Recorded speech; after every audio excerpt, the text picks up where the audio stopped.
안녕하세요. 막장의 끝을 달리는 시댁을 아주 시원하게 날려버린 40대 여자입니다. 40대 초반의 삶을 살아오면서 다양한 인연을 만난 전 모든 사람들과 맺어진 인연을 소중히 여기는 편이었습니다. 하지만 단 한 사람은 예외였어요. 그 사람이 누구냐고요? 바로 저의 전 시모와 전 남편입니다.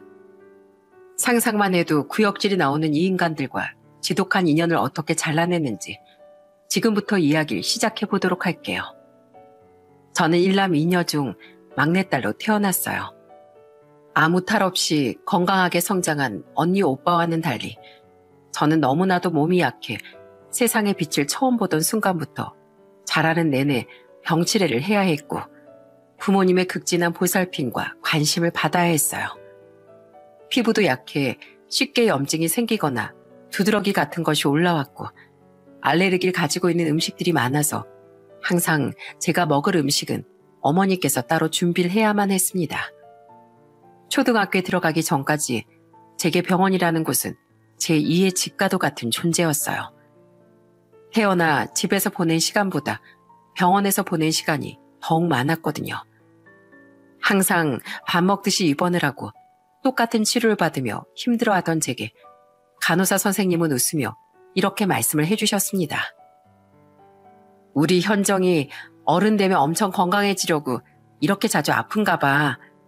이모가 어른이어서 잘 아는데 지금은 이렇게 막 콜록콜록 아야 아파요 하면 나중엔 이모처럼 건강하고 씩씩하게 지낼 수 있다? 진짜요? 저도 어른 되면 이모처럼 건강해질 수 있어요? 그럼 물론이지. 그러니까 힘내서 치료도 잘 받고 약도 잘 먹자. 그래야 커서 안 아프고 병원에도 안 오지. 어릴 때 잔병 치레 많이 하면 커서 건강해질 수 있다며 격려를 해주셨던 간호사 선생님의 말을 저는 철석같이 믿었습니다. 하지만 국민학교에 들어가고 나서도 저의 건강은 좋아질 기미를 보이지 않았어요. 하루가 멀다 하고 코피가 흐르기도 했고 현기증을 느끼는가 하면 한 번 든 멍이 쉽게 사라지지 않는 등 계속해서 이상 증상을 보이곤 했죠. 이런 저를 보며 부모님은 늘 저를 걱정하시곤 했습니다. 아휴, 학교 들어가면 좀 나아질 줄 알았는데 가면 갈수록 몸이 더 안 좋아지는 것 같아. 이렇게 몸이 약해서 어떡하면 좋아. 먹는 거라도 좀 잘 먹어야 하는데. 요즘 코피를 너무 자주 흘리는 것 같은데 안 되겠다 현정아. 그냥 내일은 학교 가지 말고 엄마 아빠랑 같이 큰 병원에 한번 가보자. 아빠 친구가 대학병원에 계신 의사 선생님이거든.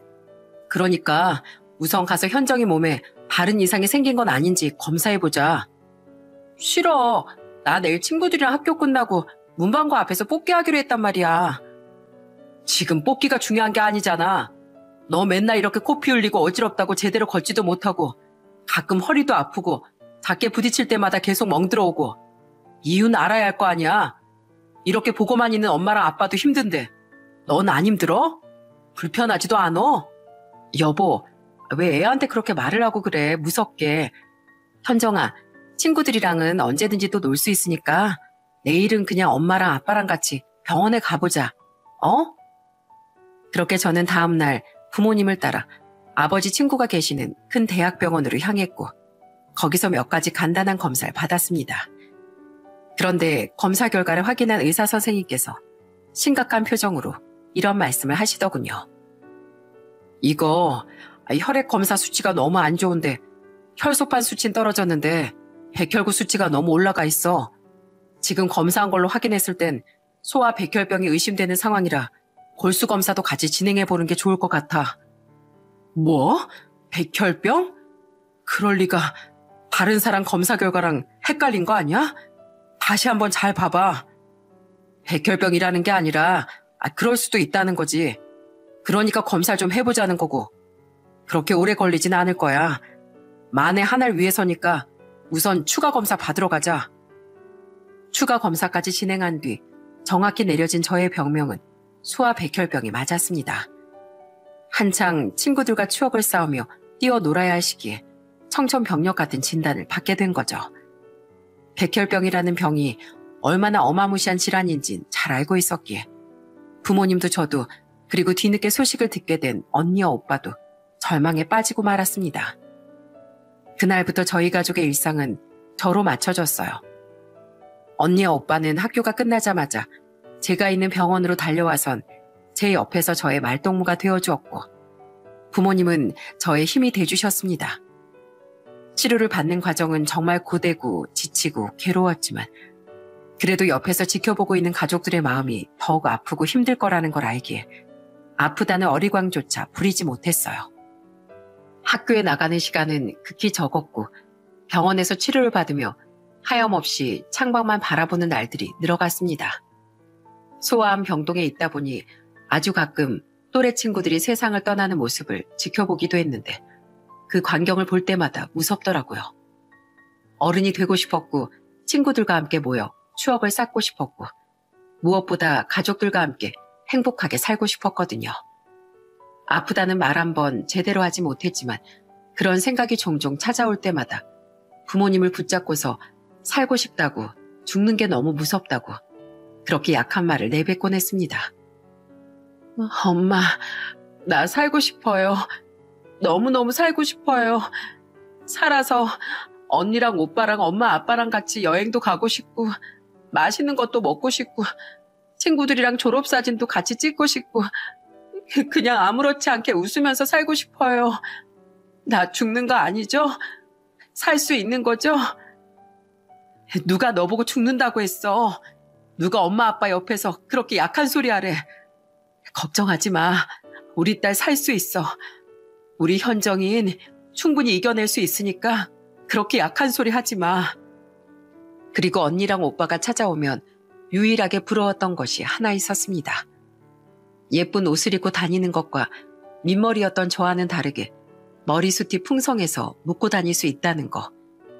예전엔 저도 똑같이 누렸던 것들인데 상황이 달라지니 그 일상적인 평범한 것마저 참 부럽더라고요. 지속되는 항암 치료로 머리가 빠져 머리를 박박 밀고 환자복만 입고 다니는 저와는 다르게 언니와 오빠는 참 건강해 보였고 사람 자체로 빛이 나는 것 같아 저절로 위축이 되는 것 같았습니다. 그런 제 모습을 보며 언니와 오빠는 제 손을 잡고 이렇게 말해줬어요. 세상에 살다 살다 동생이 내 머리숱을 부러워해주는 날이 다 오네. 걱정하지 마. 네 머리도 나중에 시간 지나면 다시 나처럼 자라. 너 나중에 다 낫고 나서 머리 길면 그땐 네가 묶어달라는 대로 내가 다 묶어줄게. 강현지, 너 현정이 앞에서 분명 약속했다. 내가 증인이야. 거참, 사람 속고만 살았나. 현정아, 오빠 참 이상한 사람이다. 그치? 이렇게 맨날 찾아와 투닥거리는 언니 오빠를 보고 있으면 그냥 저도 모르게 웃음이 나더라고요.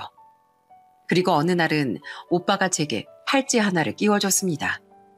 굉장히 투박한 모양새였기에 파는 건 아니고 직접 만든 건가 싶어 물어봤었는데 오빠의 대답을 듣고 저는 조용히 눈물을 흘릴 수밖에 없었어요.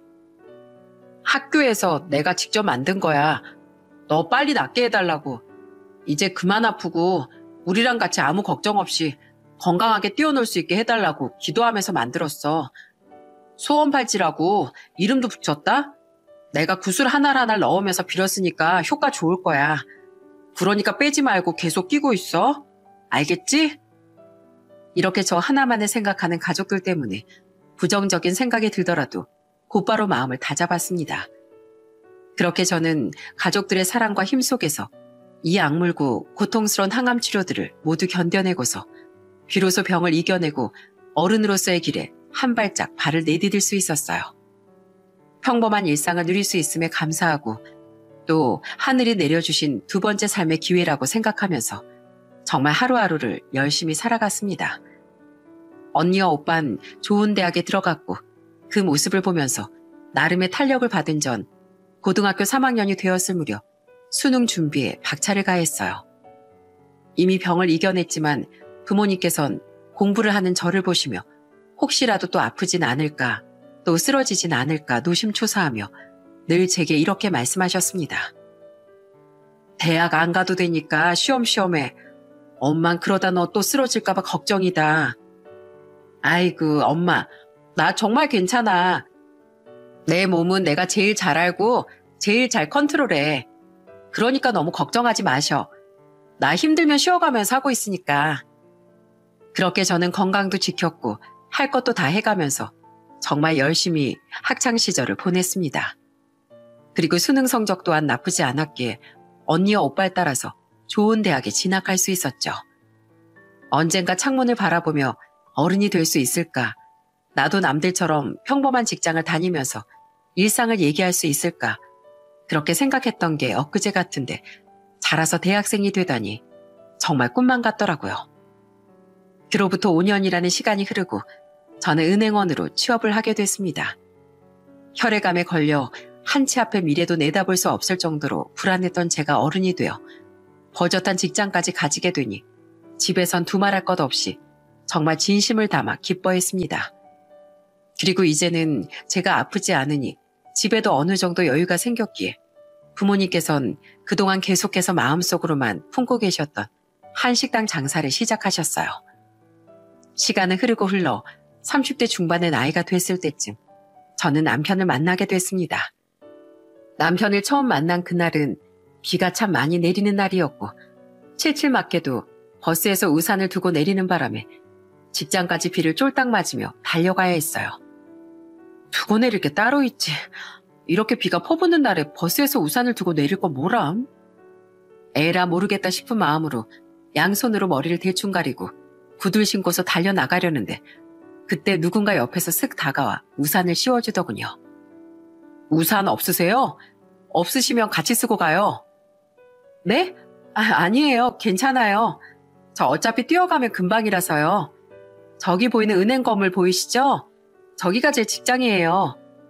그래요? 마침 잘 됐네요. 저희 회사는 바로 옆에 있거든요. 은행 앞까지 제가 데려다 드릴게요. 처음 받아보는 낯선 사람의 호의가 부담스러워 괜찮다고 한사코 거절했지만 결국 남편은 저를 직장 앞까지 데려다주고 인사까지 한 다음 유유히 사라졌습니다. 참 희한한 사람이다 싶었지만 그래도 모르는 사람에게 다가가 우산을 씌워주겠다고 말한 그 용기도 대단하다는 생각이 들어 그냥 고마운 사람이구나. 비 안 맞고 왔으니 그걸로 됐다고 생각했죠. 그런데 그 이후부터 남편이 길에서 계속 보이더라고요. 출근길은 물론이고 퇴근길에서도 점심을 먹으러 가는 길에도 식당에서도 이 정도면 우연을 가장한 운명이 아닐까 싶을 정도로 자주 마주치니 이제는 내적 친밀감까지 생기더군요. 그렇게 한 일주일 정도가 지난 어느 날 여느 때와 마찬가지로 퇴근을 하고 건물 밖을 빠져나오는데 남편이 건물 앞에 있다가 제 얼굴을 보고 환히 웃으며 다가오는 겁니다. 안녕하세요. 저 기억하시죠? 당연히 기억하죠. 출근길이고 점심시간이고 퇴근길이고 내내 마주치고 있는데 기억을 못하는 게 이상한 거 아니겠어요? 저희가 좀 이상할 정도로 자주 마주치긴 했죠. 근데 무슨 일이시죠? 날씨도 꾸리꾸리하고 뭐 비도 올 것 같고 막걸리에 파전 하나 딱 먹어주면 좋을 것 같은데 같이 먹어줄 사람이 없더라고요. 그래서 지금 저보고 같이 먹어달라는 말씀이신 거예요? 아무리 자주 봤다지만 아직 이름 하나 제대로 모르는데? 이름 모르면 지금부터 알면 되죠. 제 이름은 차재식이에요. 나이는 37. 그쪽은요? 전 강현정이에요. 나이는 35이고요. 자, 그럼 이제 이름도 나이도 알았으니까 같이 막걸리에 파전 먹어줄 수 있어요? 알았어요. 대신 전 술은 못 마시니까 옆에서 파전만 같이 먹어줄게요. 길거리에서 안면을 트긴 했지만 이렇게까지 괴짜인 사람일 거라곤 생각도 하지 못해서 그냥 웃음만 나더라고요. 참 특이한 사람이구나 싶었습니다. 뭐 그래도 예전에 우산을 씌워주기도 했고 매일같이 출퇴근길에 얼굴을 마주하는 사람이기도 하고 이참에 좀 친해져 보는 건 어떨까 싶은 마음으로 저는 그날 남편과 함께 전집으로 가서 함께 파전을 뜯어먹으며 대화를 나눴습니다.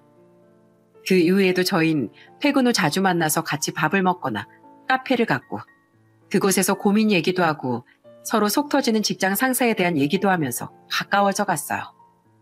참 재미있는 사람이었고 공감 능력이 뛰어난 사람이었습니다. 그러다 보니 저절로 마음이 이끌렸고 자연스럽게 연인 사이로 발전을 하게 됐죠. 인연이라는 게 참 신기하더라고요.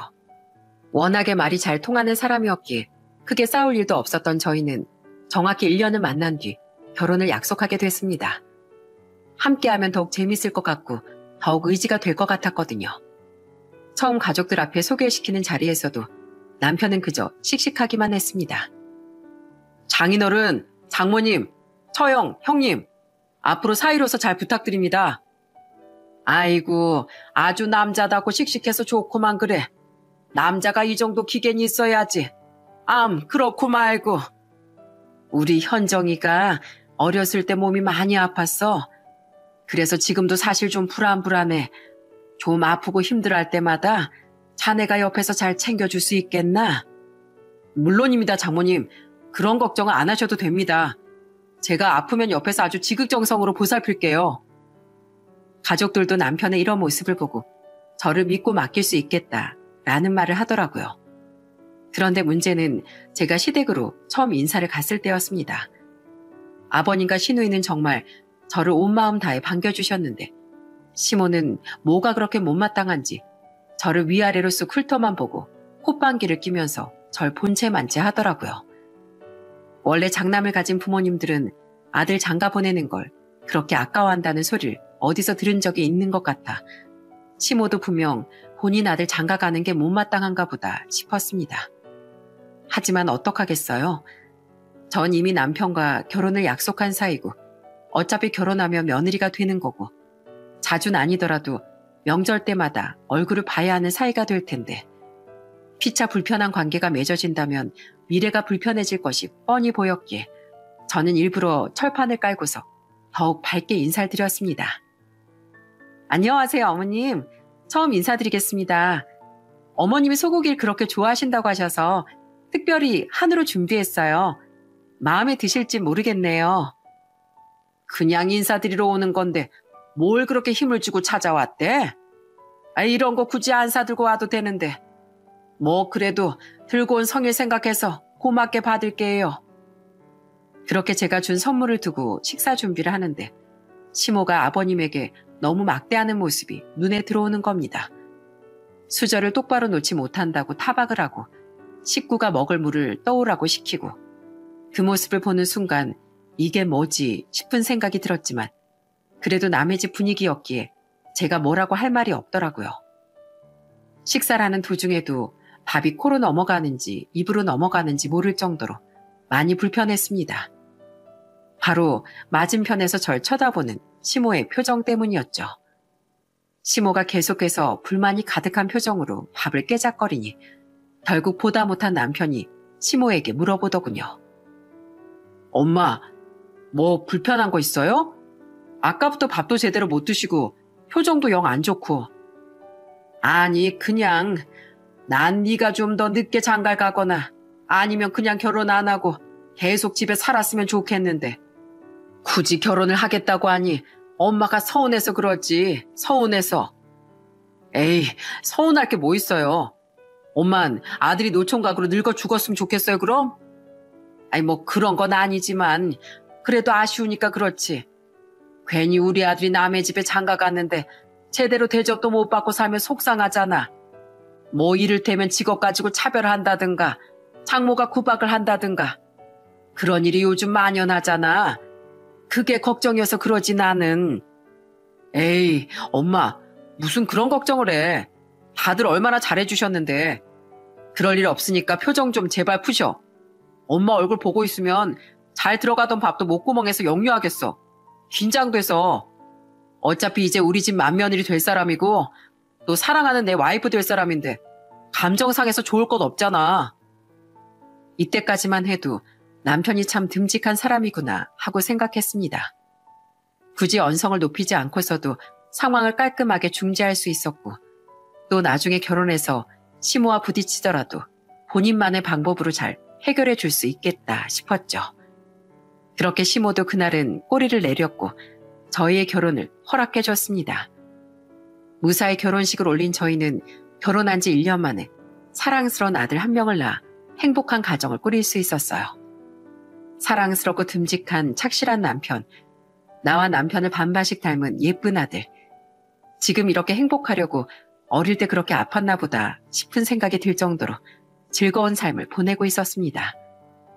하지만 결혼한 지 2년이 되던 해 남편이 숨겨온 본 모습을 점차 드러낼 무렵부터 저희 가족의 행복은 무너져 내리기 시작했어요. 그날은 유난히도 추운 날이었습니다. 눈은 오지 않았지만 밖에 나가면 차가운 바람이 살을 애는 것 같다는 생각이 들 정도로 아주 매서운 추위가 서린 날이었죠. 저는 육아휴직을 쓰고 집에서 아이를 돌보고 있었는데 6시가 지나고 7시가 지나도 남편이 돌아오질 않는 겁니다. 전화도 받지 않고 말이죠. 무슨 일이 있는 건가 아니면 급하게 야근을 하나 싶은 마음에 계속해서 문자를 남기고 있던 그때 모르는 번호로 한 통의 전화가 걸려왔습니다.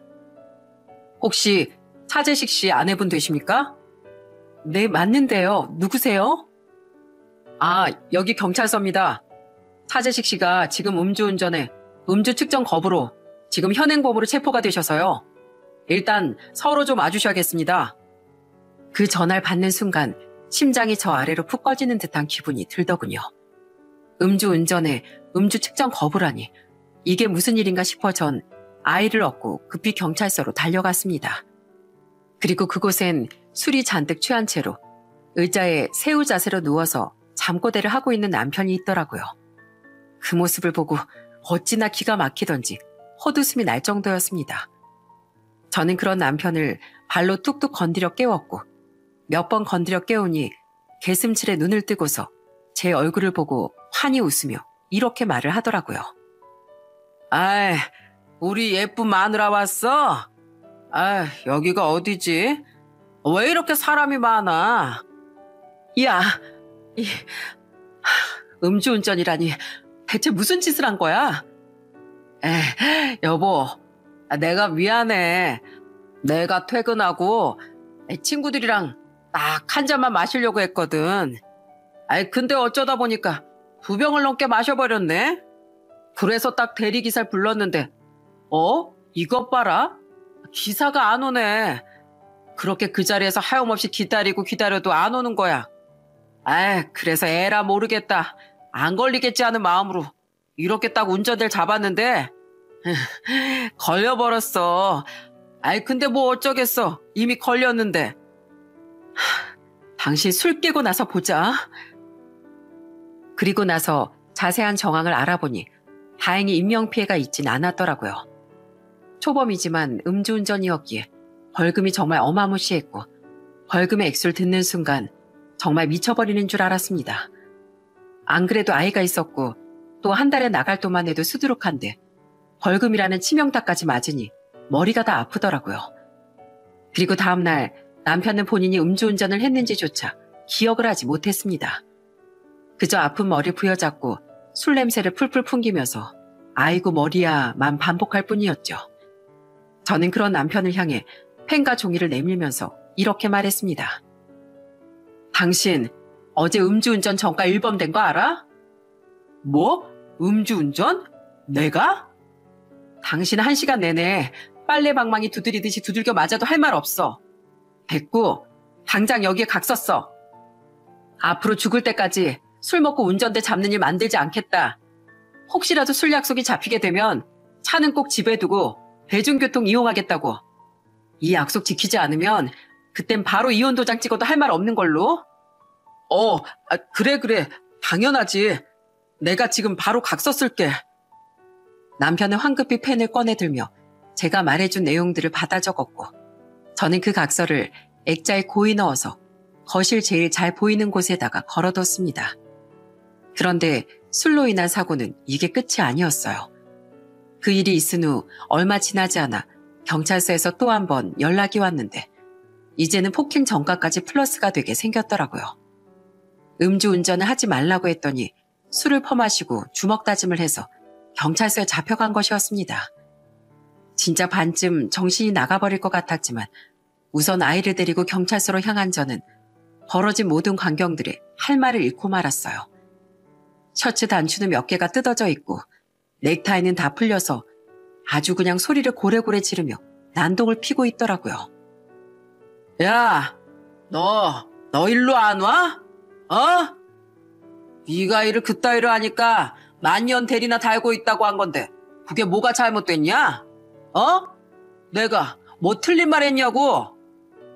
옆에서 경찰분들이 여기서 이러시면 안 된다며 서로 매달려서 말리고 있었는데 그 광경이 얼마나 우습고 한심해 보이던지 대충 상황이 마무리된 후 돌아가는 택시 안에서 남편은 제게 정말 듣기 싫은 변명들만 주구장창 늘어났습니다. 여보, 또 경찰서로 오게 해서 미안해. 아니 근데 그 인간이 먼저 계속 사람을 옆에서 살살 긁잖아. 당신 같으면 억울해서 손이 나가겠어 안 나가겠어? 맨날 일 못한다 뭐다 하면서 내 자존심을 있는 대로 없는 대로 다 구겨놓는데 당신 같으면 그냥 듣고만 있겠냐고. 나 같으면 그런 소리 들으면 열받아서라도 더 잘하려고 하겠다. 각서 쓴 지 얼마나 됐다고 이런 사고를 쳐? 이제 술 먹고 운전대 잡지 말랬더니 사람 역사를 잡고 앉았냐? 어? 아이고 인간아, 왜 사니 왜 살아? 산소 아깝게 뭐하러 살아있냐고. 연애할 때 몰랐는데 이제야 당신 문제점들이 눈에 보이네. 당신 이제부터 술 절대 금지야. 뭐? 아니 어떻게 술을 금지시킬 수가 있어? 당신 지금 음주운전 전과에 플러스로 폭행 전과까지 생겼어. 그놈의 술 때문에. 내가 안 미치고 살아서 이렇게라도 말하는 거에 감사하게 생각해. 앞으로 한 번만 더 술 먹고 사고치고 다니기만 해봐. 내가 어떻게 하나? 참다 못한 저는 남편에게 더 이상 술을 마시지 말라는 특단의 조치를 내렸습니다. 저는 제가 이렇게까지 단호하게 말을 하면 남편이 알아듣는 신용이라도 할 줄 알았어요. 그런데 그건 오직 저만의 착각이었습니다. 그 이후 남편은 술 먹고 운전대를 안 잡고 사람 멱살만 안 잡는다 뿐이지 그냥 길바닥에 늘어져서 자다가 지나가는 행인에게 발견된 적도 있었고 저희 집 지하 주차장에서 대자로 뻗어 잠을 자다가 경비 아저씨의 눈에 띄어 인터폰이 온 적도 있었습니다. 1203호 맞죠? 여기 지금 남편분 지하 주차장에서 자고 있는데 내가 부축해다가 경비실 침대에 눕혀뒀으니까 데리고 가세요. 아저씨 정말 죄송합니다. 제가 지금 바로 내려갈게요. 연애할 때와 신혼초까지만 해도 이런 사람이 아니었는데 왜 이렇게 변한 건지 도무지 알 수가 없었습니다. 그리고 남편의 변화는 술뿐만이 아니었어요. 원래는 없었던 저희 집안 그리고 저에 대한 자격지심도 늘어나기 시작했습니다. 저희 언니도 제가 결혼한 지 얼마 지나지 않아 결혼을 했어요. 형부의 직업은 피부과 의사였는데 매번 집에 갈 때마다 어머니가 형부와 본인을 차별한다고 스스로 자격지심에 빠져 착각을 하고 있었던 겁니다. 명절에 가족끼리 다 같이 모여 식사를 하는 자리, 어머니 맛있는 반찬들을 사위들 앞으로 밀어주면서 이렇게 말씀을 하셨어요. 자, 우리 박서방, 이거 좀 먹어보게. 이번에 고기가 아주 잘 삶아졌어. 그리고 자네도 이거 좀 같이 먹어보게. 장모님, 왜 저한테는 자네라고 하시고 형님한텐 박서방이라고 하세요? 지금 저는 그냥 일반 직장 다니고 형님은 의사라고 편애하시는 거예요? 사람을 이렇게 대놓고 차별하시면 안 되죠. 저도 사람이고 기분 나쁩니다. 내가 자네를 언제 차별했다고 그래? 지금 그러셨잖아요. 장모님, 저 평범한 직장인이긴 해도 월 300은 받는 사람입니다. 의사보단 당연히 적게 벌지만 저도 부족함 없이 버는 사람이라고요. 아니, 내가 자네한테 언제 그랬다고 지금 이렇게 큰 소리를 치느냐고. 박서방도 자네도 모두가 나한테 소중한 자식이나 마찬가지야. 귀한 우리 사이들인데 차별하고 말고 할 게 뭐가 있어. 뭐 때문에 그런 생각을 했는지 모르겠지만 그렇게 생각하지 마. 저는 남편의 행동이 이해가 가지 않았습니다. 나이를 먹으면 먹을수록 사람이 더 진중해지고 그래야 하는 게 맞는 건데 괜히 형부를 보며 질투를 하고 그 질투를 어머니를 향해 푸는 것이 너무나 어이가 없었죠. 그런데 집으로 향하는 길에도 계속해서 툴툴거리더라고요. 장모님 말이야. 진짜 나랑 형님 차별하는 거 맞는 것 같아. 명절 음식 싸주신 것도 형님 낸 양손 가득 싸주시고 우린 겨우 하나만 싸주시는 게 말이 돼? 이게 차별 아니면 뭐야? 그건 내가 먹을 수 있는 것보다 못 먹는 게 훨씬 더 많아서 그런 거잖아. 그래도 당신 먹으라고 따로 싸주신 것도 있는데 그건 안 보이고 언니네가 가져간 음식만 눈에 보이냐? 엄마가 차별하는 거였음 우리한테는 아예 음식도 안 싸주셨겠지. 그니까 교묘하게 티를 내시는 거지. 대놓고 하면 괜히 감정 상하실까봐. 아, 짜증나. 우리 집 가면 나 왕자님 취급받는데 이게 뭐야 진짜. 남편이 이렇게 어린아이처럼 투정을 부리고 투덜대도 저는 절대 남편을 어르고 달래주지 않았습니다. 남편이 이런저런 사고를 치고 다니면서 너무 스트레스를 받은 탓인지 최근 들어 몸이 자주 안 좋기도 했었고 또 코피도 가끔 흘리곤 했었거든요. 제 몸 하나 건사하기 힘들 지경인데 누가 누굴 어르고 달래고 감정을 챙기겠어요? 그런데 남편은 그런 저를 아는지 모르는지 집에 오자마자 전화로 시모에게 친정에서 있었던 일들을 전화로 미주알 고주알 싹 다 일러바치는 겁니다. 그 모습을 조용히 지켜만 보고 있는데 전화를 끊자마자 시모에게서 전화가 오더라고요. 그 전화를 받자마자 귀청이 아주 떨어져 나가는 것 같았답니다. 야, 나 우리 아들한테 얘기 다 들었다. 너네 집에서 니네 형부랑 우리 아들을 그렇게나 대놓고 차별한다면서? 니네 형부는 의사고 우리 아들은 중소기업 다니니까 니네 엄마가 우리 아들을 없는 사람 취급한다는 말을 듣는데 엄마로서 아주 억장이 무너져 내리더라. 우리 아들 입에서 그런 말까지 나오게 만드니 기분이 좋으니? 어? 어머님, 남편 말을 지금 다 믿으시는 거예요? 하늘에 맹세하는데 저희 식구들 전부 남편 차별한 적 한 번도 없어요. 멀쩡한 사람을 뭐하러 차별하겠어요? 같은 식구끼리 금 나누고 차별해서 좋을 게 뭐가 있다고. 그럼 지금 우리 아들이 거짓말이라도 한다는 거야 뭐야? 진짜 차별을 하니까 차별을 당한다고 말을 하겠지? 저 정말 어머님이랑 큰 소리 내면서 싸우고 싶지 않아요.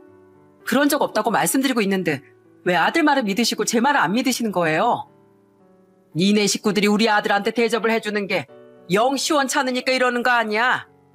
나도 우리 아들 배 아파 낳았고 귀하게 키웠어. 한 번만 더 우리 아들 입에서 앓는 소리 나오기만 해봐 아주 그냥 가만 안 있을 줄 알아. 마음 같아선 온갖 말도 안 되는 사고란 사고는 다 치고 다니는 아들을 데리고 사는 것만으로도 감사하게 생각하고 살라는 말을 내뱉어주고 싶었지만 시모와 더 이상의 대화를 나누는 건 불필요하다고 생각해 그냥 조용히 말을 아끼고 전화를 끊어버렸습니다. 남편 놈은 이 상황을 지켜보면서 뭐가 그렇게 즐거운지 실실거리면서 웃고 있더라고요. 재밌니? 어머님이랑 나랑 싸우는 거 구경하고 있으니까 재밌어? 그러게 누가 그렇게 사람 대놓고 차별하래? 장모님께서 나랑 형님이랑 차별만 안 했으면 이런 일도 없었지. 안 그래? 어쩔 수 없네. 엄마한테 전화해야겠다. 앞으로 진짜 형부랑 있는 대로 없는 대로 막 차별하라고. 우린 정말 그렇게 생각한 적이 한 번도 없는데 당신이 그렇게 느낀다니까 뭐 어쩔 수 없지. 그래도 괜찮지? 그러기만 해봐 아주. 우리 엄마한테 다 잃을 거야. 우리 엄마한테 다 잃을 거라는 말이 어찌나 유치하게 들리던지 헛웃음이 다 날 지경이었습니다. 그래도 가족이니까 남편이 아무리 유치한 짓을 하고 시모가 아무리 큰 소리로 윽박을 지른다 하더라도 저는 최선을 다해 잘 지내보려고 노력했어요. 이때까지만 해도 말이죠. 그리고 저의 마지막 다짐마저 깨지게 된 건 그로부터 2달이 지난 시모의 생일날이었습니다. 그날따라 이상하게 제 컨디션이 너무 안 좋더라고요. 열이 39도 정도로 펄펄 끓는 데다 속도 너무 안 좋아 물만 마셔도 계속 토가 올라오면서 코피도 흐르고 제대로 걸음을 걷기도 힘들 정도로 몸이 아팠기에 도저히 시댁으로 향할 수가 없겠더라고요. 그래서 전 남편에게 오늘 몸이 너무 아파 시댁에 갈 수 없을 것 같으니 어머니껜 상황을 잘 설명해드리고 혼자 다녀오라는 문자를 남겨놓은 채 약을 먹고 이불을 뒤집어 쓰고 잠을 청했습니다. 다른 날도 아니고 생일날 시댁에 가지 않으면 분명히 볼멘 소리를 할 것이 안 봐도 뻔히 보였지만 그래도 몸이 아프다고 하면 이해를 해줄 거라 생각했어요. 그렇게 시간이 흘러 저녁쯤 됐을 때 휴대폰이 계속해서 요란하게 울리더라고요. 수신자는 아니나 다를까 시모였습니다.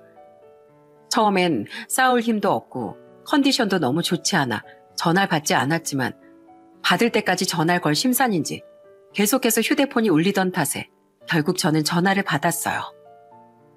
네, 어머님. 그놈의 몸뚱아리는 어떻게 된 게 시도 때도 없이 아프다니? 여자가 몸이 그렇게 약해 빠져서야 원. 그것도 다 꾀병이다, 꾀병. 우리 집에 와서 내 생일상 차려주기 싫으니까 그러는 거 누가 모를 줄 아니? 내가 며느리 복이 아무리 없기로써니 내 생일상을 내가 직접 차려 먹는 게 말이나 되냐? 어머님, 저 평소에도 몸 안 좋은 거 뻔히 알고 계시면서 어떻게 말을 그런 식으로 하세요?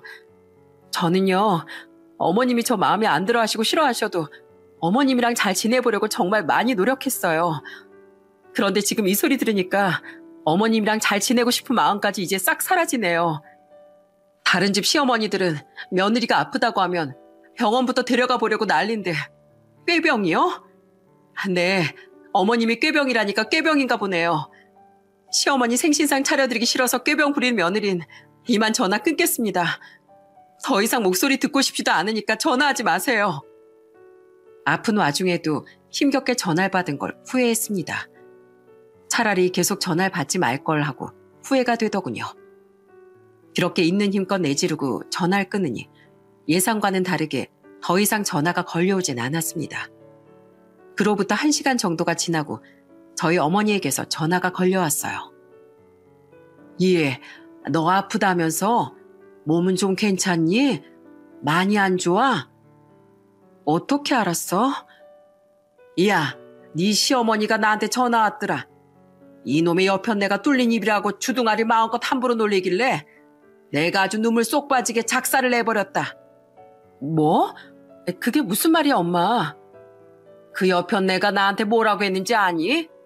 술을 대체 얼마나 처먹었는지 아주 혀가 꼬부라질 대로 꼬부라져선 딸내미 교육 좀 잘 시키랜다.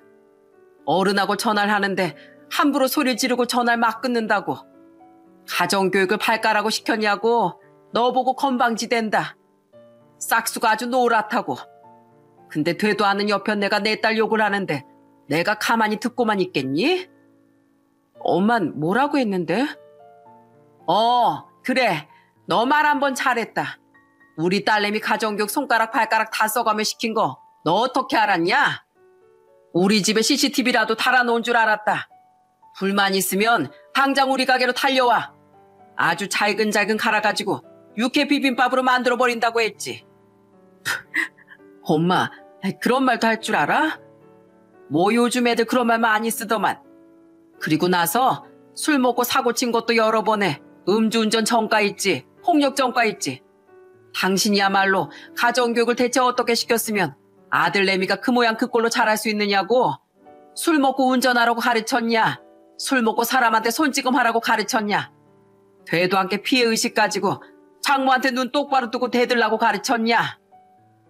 차서방이 대체 누굴 닮아서 그 모양 그 꼴인가 골똘히 생각했었는데 이제 보니 안사돈이랑 아주 판박인 것 같다고. 엄마랑 아들이랑 술을 그렇게 좋아하니까 그렇게 사고도 치고 다니는가 보다. 이러고 말했지. 아휴, 말하고 나니까 아주 속이 그냥 뻥 뚫리더라. 아파서 웃을 힘도 없었는데 엄마 때문에 웃음이 다 난다. 그러니까 뭐래? 내가 막 그렇게 말했더니 지금 자기랑 한번 해보자는 거냐 그러기에 오냐, 나는 대환영이다. 올 거면 당장 튀어와라.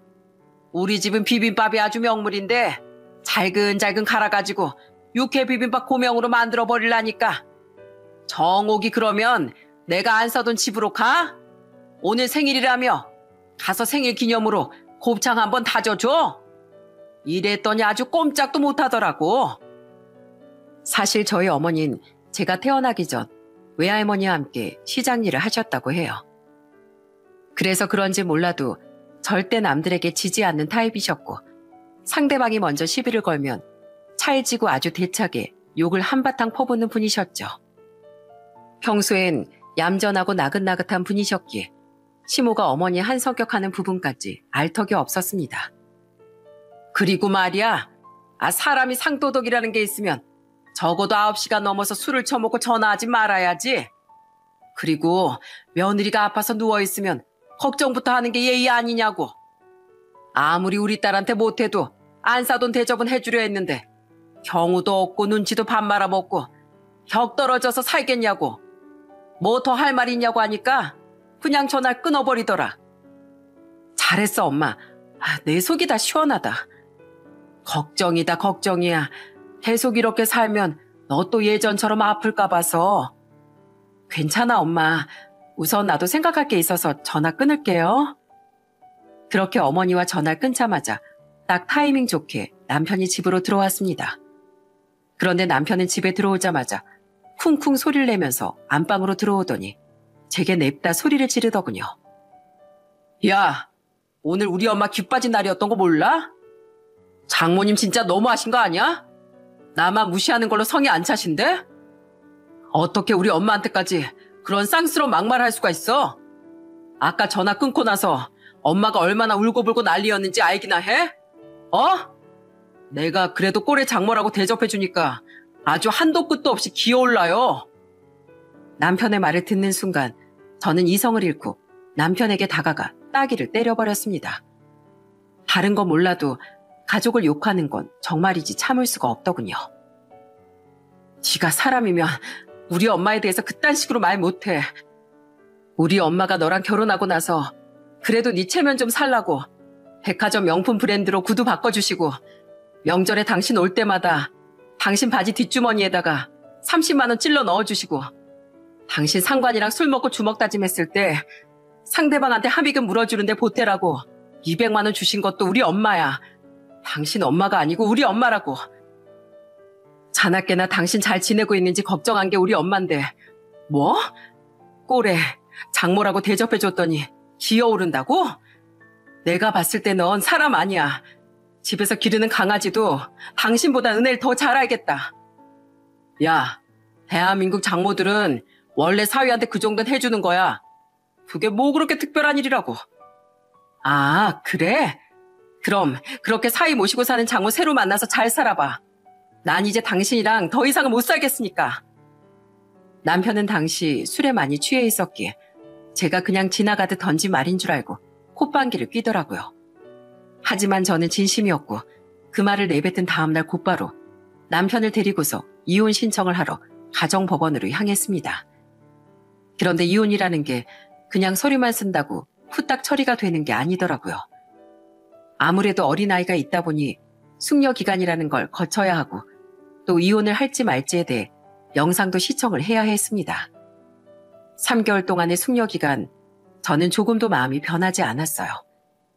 사실 이혼을 고려했던 건 아니었지만 시모의 행동 그리고 남편의 행동을 지켜본 결과 이건 내가 노력해선 될 일이 아니겠다 싶더군요. 개가천선이라는 것도 될 사람에게나 쓰는 말이지 싶었습니다. 그래서 그 시간 동안 남편과 떨어져 살기 위해 짐을 싸서 친정 부모님 댁으로 향했어요. 그제서야 남편은 정신을 차린 건지 매일같이 제게 전화를 걸어 묻지도 않았던 저의 안부를 묻고 불안한 목소리로 이렇게 말을 하더군요. 여보, 나 이제야 깨달았어. 당신이 없으니까 내 하루가 텅 빈 것 같고 너무 공허하고 불안하고 미칠 것 같아. 그래서 나 장모님께 우선 용서 빌려고 가게 찾아갔었는데 장모님이 내 얼굴을 보자마자 소금을 뿌려버리시더라고. 생각해보니까 장모님께 고마움이라는 걸 모르고 살았던 것 같아. 그리고 사실 형님이 너무 잘 나가니까 내가 너무 질투가 나서 그래서 그 질투를 장모님께 풀었던 것 같아. 다 내가 못난 놈이라 그래. 당신이 장모님 설득 좀 해볼 수 없을까? 아, 우리 엄마가 소금을 뿌렸어? 와, 잘 됐네. 그거 되게 약한 건데? 소금으로 끝난 걸 감사하게 생각해야 할 거야. 지금은 소금이지만 나중에 다시 또 찾아간다면 그땐 소금이 아니라 몽둥이 세례가 날아올 거니까. 달라질 필요 없어. 반성할 필요도 없고. 그냥 넌 딱 거기까진 인간이니까. 그렇게 계속 술 먹고 니네 엄마 치마폭에 쌓여서 사람들한테 피해주고 상처주고 다녀. 그게 네 인생이고 너라는 사람의 밑바닥이니까. 아, 그리고 내가 마지막으로 우리의 아빠로서 충고 하나 해줄게. 애한테 부끄러운 아빠 되고 싶지 않으면 인생 조금이라도 똑바로 살아. 그리고 애 한 번이라도 만나고 싶으면 양육비 하루라도 늦지 말고 꼬박꼬박 액수 하나까지 틀림없이 보내야 할 거야. 알겠어? 여보, 나 무섭게 왜 그래? 다신 우리 부모님 가게로 찾아갈 생각하지 마. 고기 다져지듯이 몽둥이 찜질해서 그날 저녁 9시 뉴스에 실리고 싶은 거 아니면 난 더 할 말 없으니까 전화 끊는다. 그렇게 3개월이라는 시간이 지난 후 남편의 절절한 매달림에도 불구하고 저희는 이혼을 하게 됐습니다. 그리고 그 기간 동안 시누이를 만나 알게 된 충격적인 사실이 하나 있었어요. 바로 시모도 10년 전 음주운전을 했던 전과가 있었다는 것이었죠. 이제야 퍼즐들이 하나둘씩 맞춰지더라고요. 남편이 그렇게 개차반으로 자란 건 시모의 영향이 큰 것 같다는 생각이 들었습니다. 아버님과 시누이는 좋은 사람이었기에 이혼을 하기 전날 제게 연락이 와 어딜 가든 기죽지 않고 열심히 살라고, 우리 가족에게 받은 상처들이 모쪼록 잘 치료되기를 바란다는 말과 함께 저와 아들의 미래를 응원해줬어요. 덕분에 지금은 저희 부모님 집에서 아이와 함께 살면서 행복한 삶을 살고 있답니다. 건강도 지금은 괜찮아졌고 말이죠. 전 남편은 한 달에 한 번씩 늦지 않고 계속해서 양육비를 꼬박꼬박 잘 보내주고 있습니다. 여러분, 소 잃고 외양간 고친다는 속담 알고 계시죠? 일이 이미 잘못된 뒤엔 손을 쓴다 하더라도 소용이 없다는 뜻입니다. 사람에게 씻을 수 없는 상처를 주지 말고, 그리고 항상 행동거지 하나하나를 조심해서 소중한 사람들이 마음을 돌릴 일이 없길 바라는 마음에 사연을 보내게 됐습니다. 제 사연을 들어주신 분들의 하루가 무탈하고 안온하기만을 바랍니다. 감사합니다.